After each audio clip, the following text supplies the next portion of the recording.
Seja bem-vinda a mais um episódio do TretaCast, esse podcast dedicado a discutir assuntos relacionados à autossabotagem e ao universo feminino. E eu quero aproveitar que ainda estamos no mês de março e compartilhar com você um trechinho da minha participação no programa Link, no quadro Mais de Si, que é feito também em parceria com a Rádio Bicuda, onde nós discutimos o Dia Internacional da Mulher e as questões relativas ao feminismo, mas principalmente a questão de como que as nossas narrativas impactam no nosso presente, impactam na nossa vida, como que a forma com a qual eu decido narrar o meu passado, narrar as minhas histórias, as minhas experiências, elas impactam a minha emoção, impactam também na forma como eu vejo a vida, na forma como eu encaro o mundo e também o quanto que é urgente ainda nos dias de hoje nós discutirmos sim o feminismo, nós discutirmos sim a violência contra a mulher, porque todas nós estamos interligadas no plano do inconsciente coletivo. Então escuta só esse trechinho.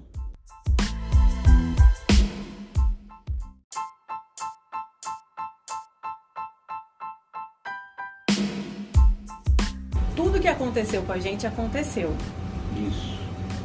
Como é que a gente falou? Não tem dá como para desacontecer os os acontecimentos acontecidos. Exatamente. Né? Então esse aqui já virou o nosso lema.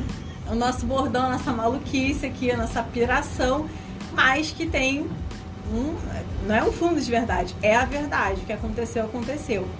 Depois que aquilo aconteceu, aquilo se torna a minha narrativa. Isso. Sobre o acontecimento.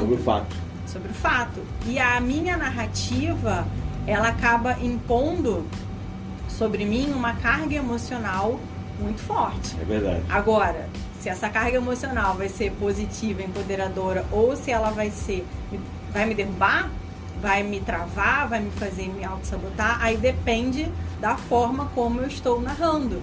E aí quando a gente traz isso pro... E a narrativa é sempre conveniente, né? Na maioria das vezes é conveniente.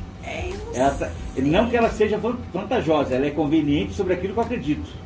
Assim, na verdade é porque, sei lá, a conveniência, pra mim, parte do pressuposto de que eu tenho uma intenção. Sim. E não necessariamente a intenção. Muitas vezes aquela narrativa, ela parte do inconsciente, ela se tornou verdade, tanto que ela foi repetida. Eu falo de conveniência no sentido de que ela pode ser, por exemplo, conveniente para a minha intenção de me tornar vítima do fato. Sim, mas é isso que eu quero dizer. E aí eu quero encontrar aliados. E aí a minha narrativa é em função disso. Ainda que ela vai me trazer na frente um problema. Eu não consigo perceber isso agora. É a minha conveniência imediata, não a minha conveniência racional, não a minha conveniência real. É a minha conveniência distorcida. Mas é uma conveniência.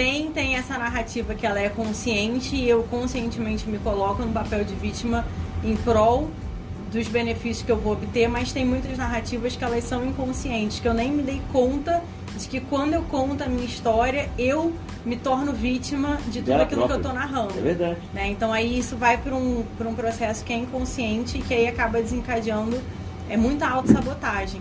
E a partir do momento que eu mudo a minha narrativa da minha história, eu acabo mudando a minha própria vida. Né? Então isso é importante a gente se dar conta. E se até esse momento você narrou a sua própria história desse ponto em que você foi vítima de tudo aquilo que aconteceu, a partir de agora você pode começar a mudar. Você pode começar a aprofundar e perguntar, tá, mas o que mais que é de interpretação que eu posso colocar nesse fato?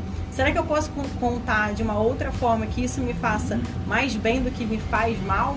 Então são esses questionamentos que a gente pode ir fazendo a respeito da nossa própria narrativa, da nossa própria história, da forma como a gente conta isso e buscar pequenas mudanças para que a gente consiga construir internamente uma casa emocional que é muito mais confortável e agradável da gente viver, né? Então isso é muito importante. E ter essa consciência de que tem as minhas narrativas individuais e existem essas narrativas que são coletivas. E por que eu falo isso? Porque durante muito tempo, por exemplo, eu neguei qualquer desses discursos feministas, eu neguei inclusive olhar para que isso fosse um problema, para que isso precisasse ser discutido. E aí, a partir do momento em que eu me permiti ouvir sobre isso, debater sobre isso, eu também fui para um segundo estágio, assim, e são estágios que são naturais, que acontecem com todas as pessoas, que é o primeiro estágio, quando a gente tem um problema, quando a gente tem uma dificuldade, é a negação. Depois a gente passa para o estágio da raiva. Então, assim, agora eu sei que isso existe, eu fico com raiva disso que está acontecendo. Então, assim, quantas pessoas passaram por isso, por exemplo, com a própria pandemia, né? Negar que era um problema, que a gente tinha que ficar, usar máscara, que a gente tinha que ficar dentro de casa, evitar sair, evitar aglomerações. Pessoas que depois começaram a ter raiva do governo por conta disso, por estar, né, colocando todas essas questões, enfim. Então, eu passei por um momento de negar que aquilo era um problema, que sim, que as mulheres, elas ainda sofrem uma taxa absurda de feminicídio, de violência doméstica. O aumento ano passado, entre março e abril, no estudo feito da cidade de São Paulo, revelou que um aumento de 41,4% da taxa de homicídio, de feminicídio, né? Então, de violências contra mulheres, de assassinatos de mulheres durante a pandemia. E durante muito tempo eu neguei que isso fosse um problema. E depois de parar de negar, eu comecei a ter raiva. Então, falar sobre isso foi algo que eu também evitei por conta da raiva que eu sentia. E o Jansen até experimentou alguns desses momentos, quando a gente fazia Mulher Integral, pensando nisso agora. Sabe? E aí depois de 2019 para cá, eu fui observando que, caramba, não, calma, eu fui entendendo tudo que acontecia dentro de mim quando eu olhava para fora, para a história dessas mulheres, porque por um lado eu pensava, não, mas não é a minha, então por que eu tenho raiva, por que isso me afeta? Porque nós estamos todas interligadas, isso é um sistema. Então, assim, eu sempre falo, a gente não é uma ilha e nós mulheres também não somos uma única mulher, somos todas nós. E o que acontece comigo, e de alguma maneira isso me afeta, de alguma maneira isso me causa medo. Quando, por exemplo, eu olho para a história da Marielle, né, uma mulher que é preta, que é periférica, que veio, né, da maré, ela mesma se colocava como cria da maré, que foi, camelou com seus pais, que depois começou a trabalhar numa creche para ter seu próprio dinheiro, conseguiu entrar na faculdade graças ao ProUni, graças à ação das cotas. Ela conseguiu construir uma nova história para ela, defendeu a história de muitas mulheres, defendeu que políticas fossem feitas para que mulheres parassem de serem mortas dentro dos seus próprios lares, que defendeu a causa LGBT, tantas causas que ela defendeu, causas dos negros. E eu olho para essa mulher que teve tanto destaque, que foi a segunda vereadora mais votada do país, não é do Rio, do país, na época que concorreu às eleições, e eu vejo que 3 anos depois a sua morte não foi solucionada. Isso me afeta, isso me causa medo de que, dos lugares que eu escolho, abrir a minha boca e me posicionar. Isso é uma coisa muito inconsciente, então eu preciso saber que isso acontece, e eu preciso saber que isso não é agora. É uma atitude coercitiva, né? Então, assim, eu preciso saber que o coletivo, ele me afeta de uma forma que muitas vezes eu não consigo dar nome para isso. Eu preciso ter consciência disso para que eu também consiga ocupar o meu papel de agente de transformação disso tudo. E saber que o que acontece hoje, em pleno século XXI, é uma construção que vem de séculos e séculos, mas eu posso narrar essa história de um lugar em que todas nós somos vítimas, em que todas nós sofremos atrocidades, que não tivemos espaço, que fomos silenciadas. Fomos tudo isso sim, mas eu também preciso olhar para a história de tantas mulheres que muitas vezes essas histórias não foram contadas, mas de mulheres que sempre estiveram à frente de seu tempo. As sufragistas, que lutaram pelo direito do voto. O dia 8 de março, que a gente comemora hoje, que a gente ganha presente, flores, bombons, jantares especiais, vem do início do século XX, em que mulheres estavam, e não é só o incêndio que ocorreu na fábrica de tecidos e que 125 mulheres morreram queimadas por conta desse incêndio, não vem só dali, vem de antes disso, de pelo menos 4, 5 anos antes disso, em que mulheres já se organizavam para combater a fome na Rússia, por exemplo, no Império Russo, para combater a fome, para combater o direito, para lutar pelo direito ao voto, pelo direito de serem empregados, pelo direito de ganharem uma remuneração equiparada com os homens que trabalhavam nas fábricas também, e para ter condição de estar, né, com os seus filhos também, de ter ali um mínimo de uma condição mesmo de vida, de uma qualidade de vida. Então isso vem de muito antes, não vem de hoje de uma ação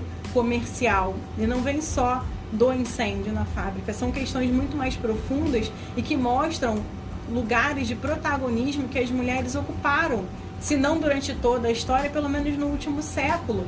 Então trazer isso para mim empoderar, e não para eu continuar acreditando que eu sou menos porque eu sou mulher, ou que eu preciso ser igual a um homem, me comportar como um homem, ter características de uma energia masculina, que aí não tem nada a ver com o sexo em si, né, com a identidade de gênero, tem a ver com essa energia que todos nós temos dentro de nós. Essa energia que é mais masculina, que é mais da expansão do mundo externo, da ação, do foco, da força. E essa energia que é mais feminina, que é uma energia do mundo interno, da introspecção, da intuição, do amor, do cuidado, da empatia, da intuição. Então, assim, saber que tudo isso existe dentro de mim e que eu não preciso estar numa polaridade que não é minha para eu ter sucesso, ou para eu ser ouvida, ou para eu ser reconhecida, valorizada. Entende? Então, assim, é muito importante a gente debater sobre todas essas questões, principalmente porque hoje a gente tem algo que muitas mulheres não tinham lá atrás, que são os dados, que é o conhecimento, que são as pesquisas, que é a própria ciência, que é todo esse estudo da psicologia, da energia, do quântico, quanta coisa que a gente tem hoje de acesso, e que se a gente utilizar isso cada vez mais a nosso favor, para nos empoderar, a gente é capaz de construir coisas muito mais bonitas e combater tudo isso que ainda falta ser combatido, né? Tudo isso que ainda falta a gente avançar, e muito, principalmente aqui no Brasil, né? Que é um país que está aí no 5º lugar de ranking mundial de um país que é mais violento contra as mulheres, né? Isso aí não tem não tem raça, não tem classe social, não, afeta todas nós. A juíza que foi morta com 46 facadas ano passado, a Mari Fer, que sofreu a violência que ela sofreu durante o julgamento, na qual ela era vítima, sabe? Então isso aí não tem classe social, não vê pele, não vê nada. A gente precisa reconhecer que isso existe, a gente precisa falar sobre isso, a gente precisa se unir para transformar essa realidade, para que a gente possa, sim, chegar num ponto em que a gente não está discutindo mais gênero, a gente está discutindo humanidade. É verdade. A gente está discutindo desse verdadeiro ponto de igualdade, em que todos nós somos humanos, todos nós temos os nossos perrengues, todos nós temos as nossas vitórias, todos nós temos as nossas inseguranças, os nossos pontos de confiança, e todos nós podemos, sim, juntos, criar algo que é para o bem maior, que é para justamente existir futuro, e um futuro que seja muito mais bonito e gostoso de se viver do que o que é hoje, né? Um futuro que seja muito mais próspero e abundante do que o que a gente vive. E a abundância e a prosperidade passa por nós, mulheres, porque somos nós que somos capazes de dar a luz, né? De gerar uma vida, de alimentar uma vida, de nutrir. Então que a gente possa, sim, fazer as pazes com a nossa natureza e utilizar isso como força para abrir caminho e para nos sustentar. Eu acho que isso que é o mais importante de tudo.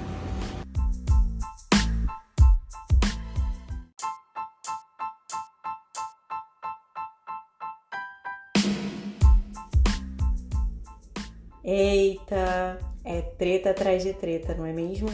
Por mais que hoje, no século 21, 2021, a gente já tenha avançado bastante, principalmente na questão da igualdade de gênero, se a gente compara a toda a luta feminista que veio principalmente a partir da década de 1970 para cá, muita coisa já foi conquistada.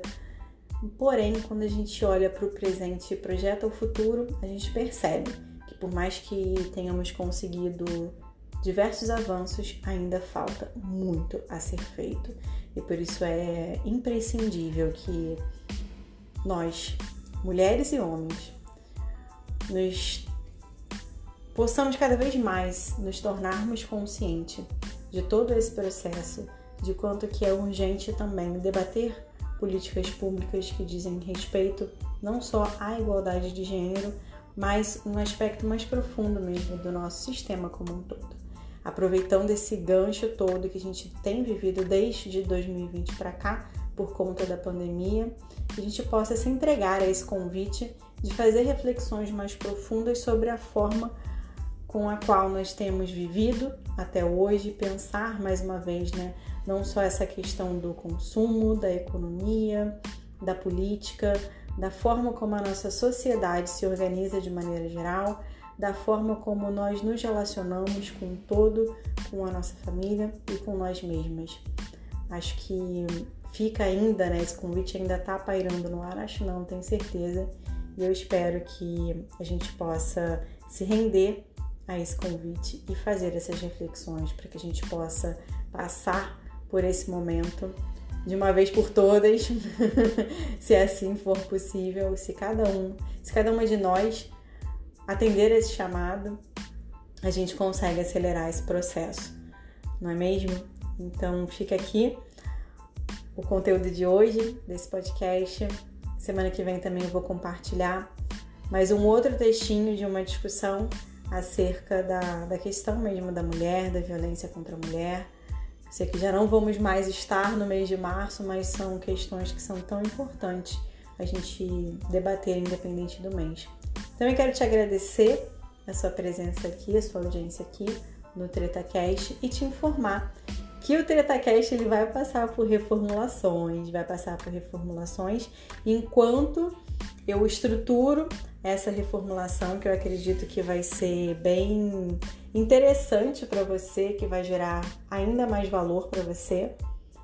Enquanto essa alteração não ganha mundo, enquanto eu ainda estou na estruturação, na organização de todo esse processo, eu vou continuar compartilhando aqui com você trechos mais enxutos sobre a autossabotagem, também sobre o nosso universo feminino.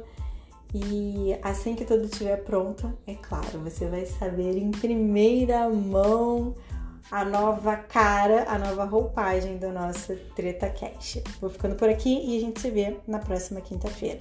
Tchau!